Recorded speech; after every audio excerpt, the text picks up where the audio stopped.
Hello दोस्तों, जय हिंद। आप सब कैसे हैं? उम्मीद करते हैं बहुत अच्छे होंगे। आज की क्लास में हम शुरू करने वाले हैं परिमेय 9th क्लास NCERT संख्या पद्धति फर्स्ट चैप्टर के अध्याय फर्स्ट चैप्टर के 1.3 की बात करने वाले हैं।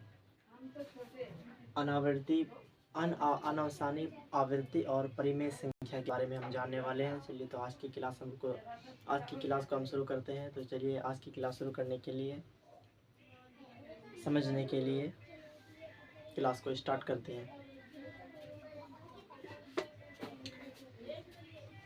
तो पहले आप लोगों को किताब दिखा देते हैं।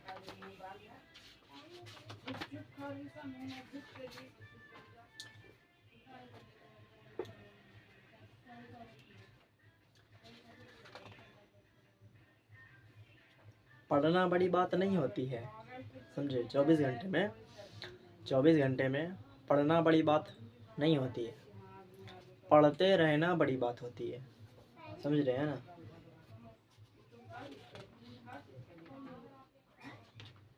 इतना भारी देने का कोई सवाल है? समझ रहे हैं आप। अनावसानी अनावृत्ति परिमेय संख्या। एक चीज ध्यान रखिए, अनावसानी आवृत्ति, अनावसानी आवृत्ति, अनावसानी अनावृत्ति, तो ये किस में चला जाएगा? अनावृत्ति, आवृत्ति है तो परिमेय में, अनावृत्ति रहेगा तो अपरिमेय में चला जाएगा।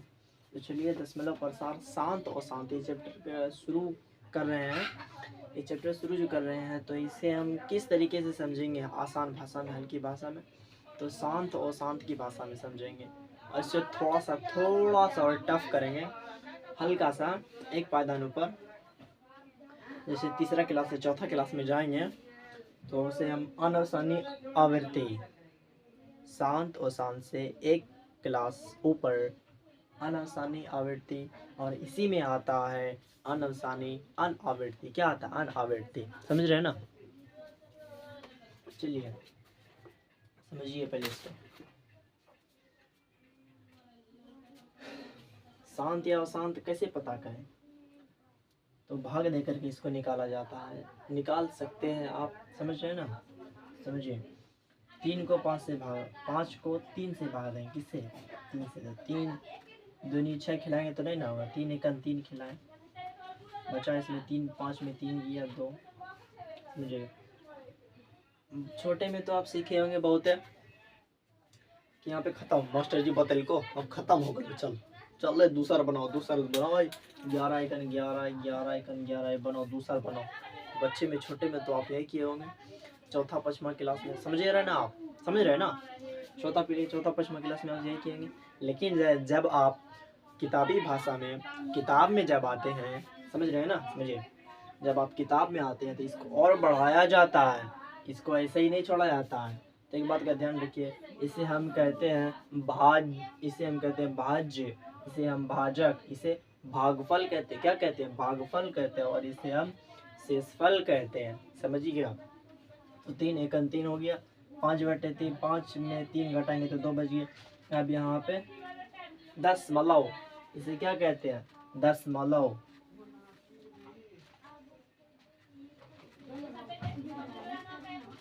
इसे क्या कहते हैं? दशमलव कहते हैं। यहाँ जब दशमलव दिए तो एक शून्य यहाँ खुद ब खुद आ जाएगा। तो 3 6 18, यहाँ खिला दिए 18, और शून्य में 8 जाएगा, 0 में 8 जाएगा। आपके पास 1 रुपया नहीं है तो आप उसमें 8 रुपया खा लेंगे। नहीं खा पाएंगे। जब आपके पास कुछ है ये नहीं है तो आप किसी को कुछ दीजिएगा कैसे? आपके पास कुछ रहेगा, पैसा रहेगा, तभी है ना आप दुकान में जाकर के सामान खरीद पाइएगा, हैं? तो इसके पास कुछ नहीं है तो इससे लेगा ये कर्जा। किससे लेगा? इससे लेगा ये कर्जा। 2 से 1 रुपया कर्जा लेगा। जब कर्जा लेगा तो इस शून्य है तो इसमें आ गया, इसके पास कुछ नहीं है तो कितना कर्जा लिया? 1 रुपया। 1 रुपया इसके पास कितना रुपया हो गया? 1 रुपया हो गया।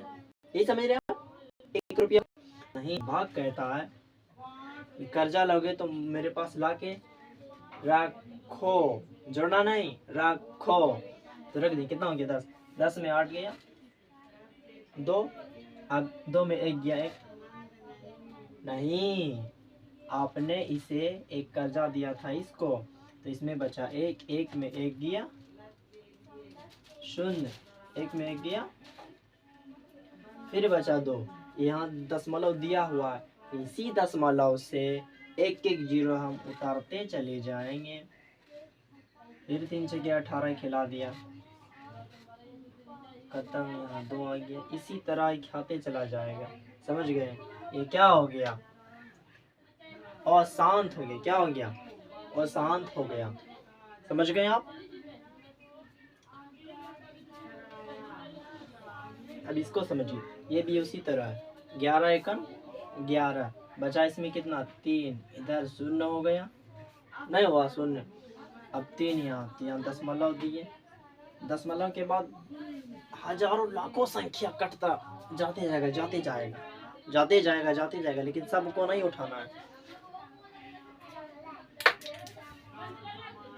सबको नहीं उठाना है। समझ गए? आपको सिर्फ उठाना है 2 अंकों को, दशमलव के बाद सिर्फ 2 अंकों को उठाना है। 2 अंकों को हमने सिर्फ लिख दिया। 2 अंकों को आप इसे क्या बोलेंगे? 1.66 नहीं, 1.66 नहीं, 1.66 बोलेंगे। जब बोलेंगे 1.66 बोलेंगे।